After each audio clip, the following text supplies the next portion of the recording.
All right, let's just jump right into this explainer.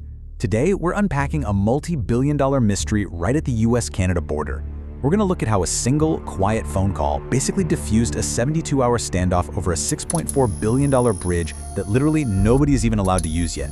And honestly, the reason why this happened, it tells you absolutely everything you need to know about how global trade actually works behind the scenes, far away from all those flashing cameras. Picture this. Right before a single piece of freight could even cross this thing, Washington suddenly pumps the brakes and demands financial compensation and at least half ownership of the new Gordie Howe International Bridge. I mean, free bridge, anyone? Now on the surface, this looked incredibly serious. It felt like the opening salvo of a massive drawn-out trade war over cross-border logistics. We're talking about the potential for 100% tariffs, severe economic disruption, the whole shebang. But then, something really highly unusual happened. Instead of those expected angry press conferences or retaliatory trade measures from Ottawa, the entire standoff just evaporated. Poof! In less than 72 hours, all that tension completely vanished. There was no retaliation, absolutely no shouting matches on the evening news. The demands just went completely quiet. So we really have to ask, how does a massive international incident over a $6.4 billion project just disappear over a single weekend? Section 1. The Blueprint. Let's look at the contract details. Well, to understand why those demands stopped so abruptly, we really have to look past all the political noise and dig right into the actual paperwork. Canada's Mark Carney didn't threaten back. He simply got on the phone and read the 2012 contract to Washington, like a calm auditor just going over a balance sheet. He pointed out that Canada paid the upfront construction bill, and Michigan put up absolutely zero initial cash.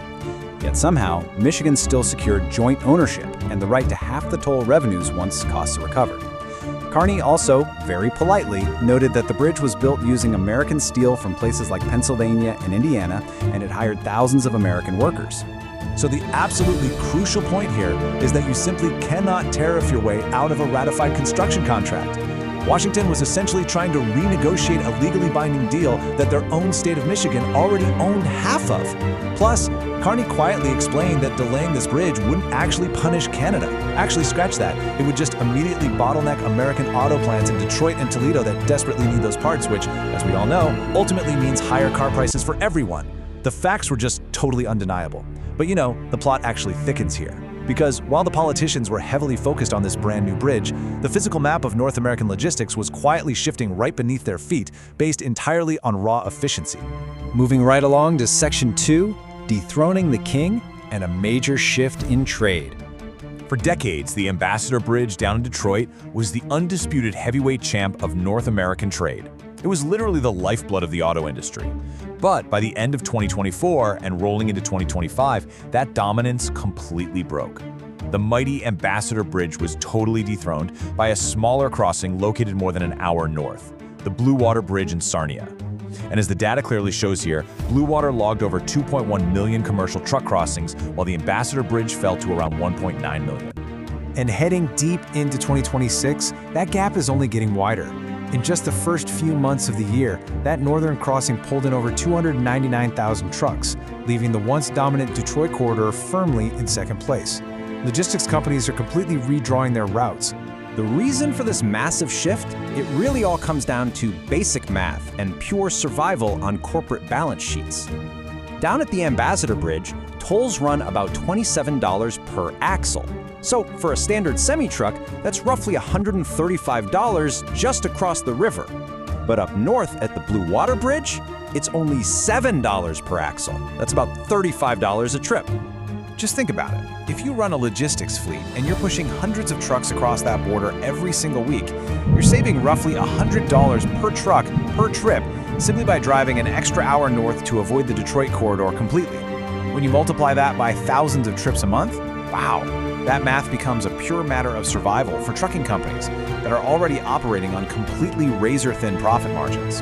Which brings us to Section 3, protecting a monopoly, and the real motive behind all of this. So, because the new Gordie Howe Bridge was designed specifically to bypass local city congestion and cut costs, it poses a massive threat to the status quo. Remember, the Ambassador Bridge is not a piece of public infrastructure. It's actually privately owned by the Morin family, who have held a highly lucrative position for years. The new Gordie Howe Bridge is a direct threat to that monopoly because its commercial toll rate is set to be roughly $12 per axle. That heavily undercuts the privately owned Ambassador Bridge.